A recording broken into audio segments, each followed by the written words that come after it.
पुणे जिल्ह्यातून शुक्रवारी 2 जानेवारी 2026 रोजी सकाळी शिव ऑटोविंग प्रायव्हेट लिमिटेड कंपनीची बस मुरुड काशीद बीचकडे जात होती.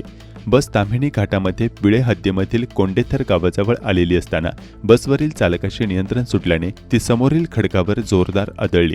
यात बसमधील 52 प्रवाशांपैकी 25 ते 30 पर्यटक जखमी झाले, तर 6 गंभीर जखमी झालेल्या प्रवाशांना मुंबई येथे हलवण्यात आल्याचं उपजिल्हा रुग्णालयातील डॉक्टरांकडून सांगण्यात आलं. जखमींमध्ये चाकणमधील एकाचा समावेश आहे. माणगाव पोलिसांनी जखमींना माणगाव रुग्णालयात दाखल केले आहे. या अपघातात अनेकांच्या तोंडाला, हाताला, पायाला आणि डोक्याला मार लागला आहे. माणगाव उपजिल्हा रुग्णालयात या जखमींवर उपचार सुरू आहेत. यातील पुणे जिल्ह्यातील जखमींची नावे आहेत: नमित बबन वाळुंज, वय वर्ष 28, राहणार चाकण, तालुका खेड, जिल्हा पुणे. त्याचप्रमाणे समीर वसंतराव साळुंखे, वय वर्ष 38, नुमान रफिक अख्तार, वय वर्ष 22, मंदाकिनी रामचंद्र लोंडे, वय वर्ष 29, राहणार भोसरी, पुणे. सुमन गणेश घोरपडे, वय वर्ष 21, राहणार पुणे.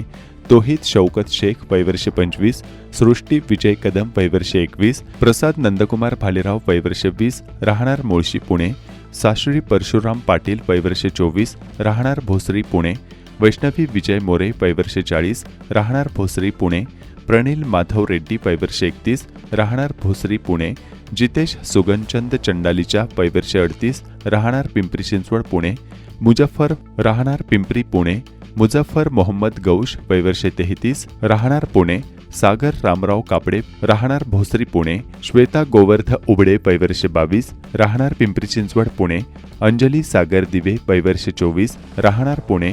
साक्षी पाटील, वय वर्ष 24, राहणार भोसरी, पुणे. गणेश दादासाहेब देशमुख, वय वर्ष 25, राहणार भोसरी, पुणे. निकेतन काळूराम सांडभोर व इतर जखमींवर माणगाव उपजिल्हा रुग्णालयात उपचार सुरू आहेत.